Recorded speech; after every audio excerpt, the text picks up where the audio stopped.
kali ini kita akan belajar IPS pembelajaran 2 tema 4 tentang apa? Interaksi sosial. Untuk itu silakan dipersiapkan alat tulis dan buku BPD-nya. Sebelum memulai pembelajaran pada pagi hari ini, marilah kita membaca basmalah bersama-sama. Bismillahirrahmanirrahim, dan simak penjelasan asli berikut ini. Nah, interaksi sosial, jenis-jenis interaksi sosial itu meliputi berbagai bidang. Yang pertama itu adalah bidang ekonomi. Bidang ekonomi, kalau ada kata-kata ekonomi berarti berkaitan dengan apa? Uang. Nah, contohnya apa? Misalkan transaksi jual beli yang ada di pasar, supermarket, itu ya. Terus orang bekerja itu juga untuk memenuhi kebutuhan ekonomi itu memerlukan interaksi, itu ya. Terus yang kedua itu bidang politik. Contohnya apa? Seumpamanya Indonesia itu mengirimkan pasukan perdamaiannya ke luar negeri. Itu contoh interaksi bidang politik. Jadi tentara-tentara di sana itu berinteraksi antara satu dengan yang lain untuk menjaga perdamaian dunia. Terus yang ketiga tentang bidang sosial dan budaya. Contohnya apa?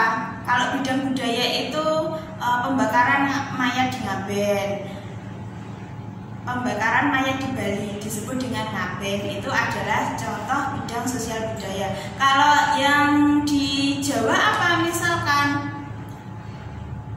Nah, sekaten itu ya. Nah, jadi keraton itu menyiapkan gunungan berisi sayuran, buah-buahan nanti diarak. Itu ya, itu yang disebut dengan sekaten. Itu contoh bidang sosial budaya. Sosial itu interaksi antar manusia itu disebut sosial. Nah, yang terakhir itu bidang moral. Contohnya apa?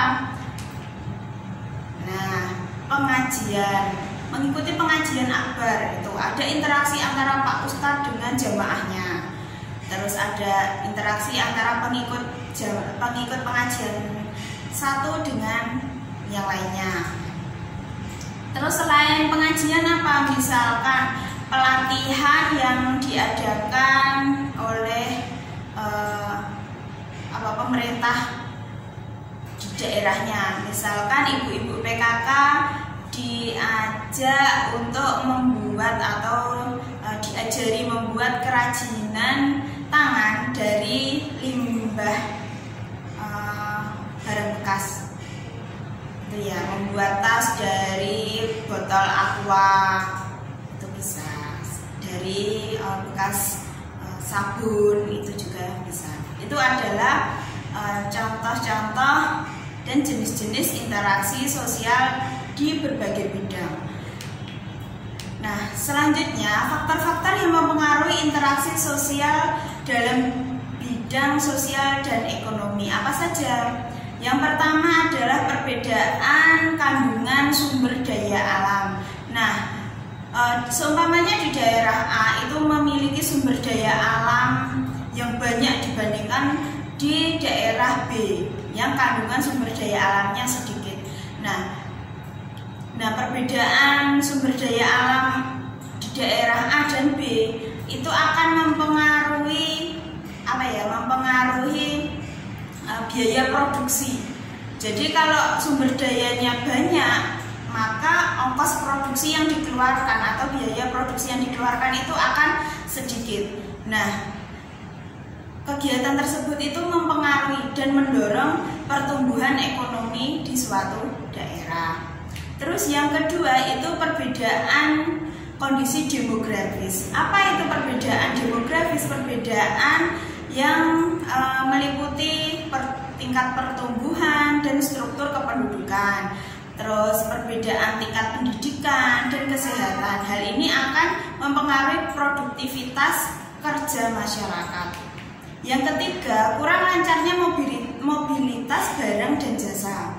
Jadi kalau mobilitas barang dan jasanya lancar, maka pertumbuhan ekonomi di suatu daerah itu akan tumbuh dengan cepat.